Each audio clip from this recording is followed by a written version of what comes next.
কূটনৈতিক পাসপোর্ট বাতিল হওয়ার পর ভারতে কিভাবে শেখ হাসিনাকে রাখবে? বাংলাদেশের ক্ষমতাচ্যুত প্রধানমন্ত্রী শেখ হাসিনার কাছে কূটনৈতিক পাসপোর্ট ছাড়া আর অন্য কোনো পাসপোর্ট নেই।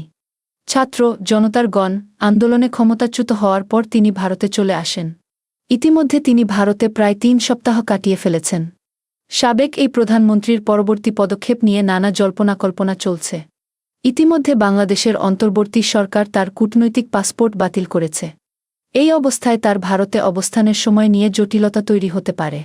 বাংলাদেশের স্বরাষ্ট্র মন্ত্রণালয় সম্প্রতি শেখ হাসিনা, তার উপদেষ্টামণ্ডলী, সাবেক মন্ত্রিসভার সদস্য এবং দ্বাদশ জাতীয় সংসদের সব সদস্যের কূটনৈতিক পাসপোর্ট বাতিল করেছে। একই সঙ্গে তাদের স্ত্রী ও সন্তানদের কূটনৈতিক পাসপোর্টও বাতিল করা হয়েছে, যা অবিলম্বে কার্যকর হবে। শেখ হাসিনা ক্ষমতাচ্যুত হয়ে দেশত্যাগ করার পরপরই রাষ্ট্রপতি মোহাম্মদ শাহাবুদ্দিন সংসদ ভেঙে দেন। এসব ব্যক্তির পাশাপাশি কূটনৈতিক কর্মকর্তাদের মধ্যে যাদের চাকরি বা চুক্তি শেষ হয়ে গেছে বা চুক্তি বাতিল করা হয়েছে, তাদেরও কূটনৈতিক পাসপোর্ট বাতিল করা হয়েছে।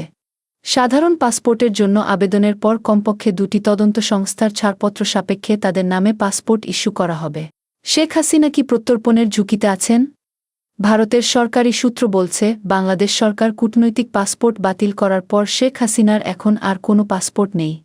ভারতের ভিসা নীতি অনুযায়ী বাংলাদেশি কূটনীতিক বা কর্মকর্তাদের সরকারি পাসপোর্ট থাকলে তারা ভিসা ছাড়াই ভারতে আসতে পারেন। তারা চাইলে টানা ৪৫ দিন ভারতে থাকতে পারেন। আজ শনিবার হিসাব করলে ইতিমধ্যে শেখ হাসিনা ২০ দিন ধরে ভারতে অবস্থান করছেন। বৈধভাবে তিনি আরও ২৫ দিন ভারতে থাকতে পারবেন। শেখ হাসিনার কূটনৈতিক পাসপোর্ট বাতিল এবং এই পাসপোর্টের কারণে তার পাওয়া ভিসা সুবিধা ঝুঁকির মধ্যে পড়তে পারে এবং এটি তাকে বাংলাদেশে প্রত্যর্পণের মতো ঝুঁকিতেও ফেলতে পারে। ইতিমধ্যে বাংলাদেশে তার বিরুদ্ধে ৫১টি মামলা হয়েছে, যার মধ্যে ৪২টি হত্যা মামলা।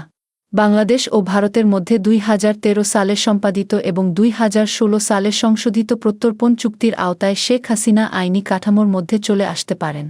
অবশ্য মামলায় যদি রাজনৈতিক কোনো ধরন বা উদ্দেশ্য থেকে থাকে, তাহলে প্রত্যর্পণের অনুরোধ ভারত সরকার নাকচ করতে পারে।